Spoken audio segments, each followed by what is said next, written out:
திருவள்ளுவரின் ஒளியில் வாழ்ந்து வாழ்வின் உன்னத நிலையினை அடைய திருக்குறளோடு நாம் என்னும் இந்த நிகழ்விலே இணைந்திருக்கின்ற உங்கள் அனைவருக்கும் முதற்கண் வணக்கம். குறள் எண் 300, அதிகாரம் வாய்மை. பல ஆண்டுகளுக்கு முன்பு அருகதாசர் என்ற ஒரு பெரிய வணிகர் வாழ்ந்து வந்தார். அவர் மிகப்பெரிய செல்வந்தர். எப்போதும் எதற்காகவும் பொய் பேசுவதில்லை என்ற கொள்கையை உறுதியாக கடைபிடித்து வந்தார்.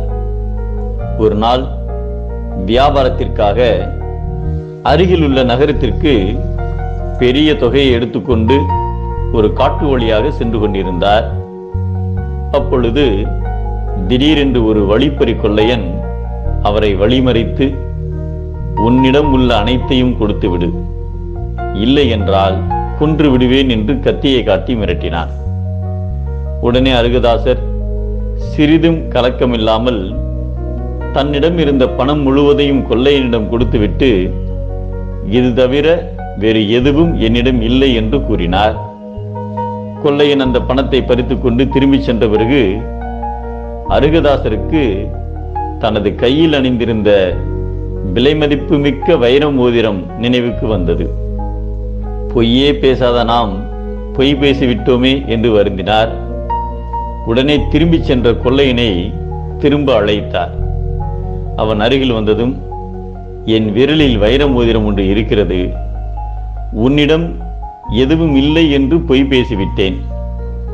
அந்த பொய் எப்பொழுதும் என் மனதை அழுத்திக் கொண்டே இருக்கும்.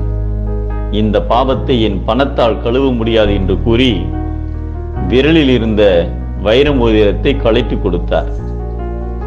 வைர மோதிரத்தை கையில் வாங்கிய கொள்ளையனின் மனம் பேதலித்தது. விலைமதிப்பு மிக்க வைர மோதிரத்தை இழக்க நேர்ந்தாலும் பொய் பேசி பாவத்தை சம்பாதிக்க விரும்பாத வணிகரின் செயல் சிந்திக்க வைத்தது. இதுநாள் வரை பலரை கொன்றும் கொள்ளையடித்தும் பாவத் தொழிலையே செய்து வந்தேன்.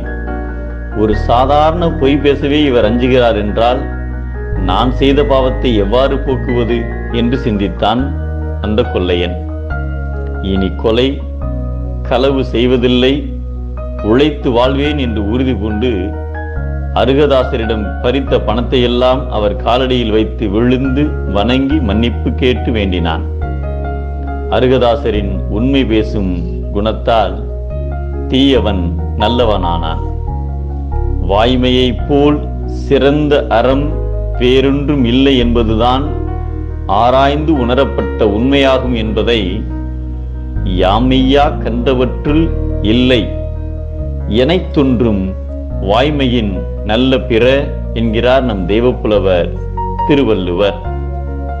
உடலுக்கு அவசியம் தூய்மை, உள்ளத்திற்கு அத்தியாவசியம் வாய்மை.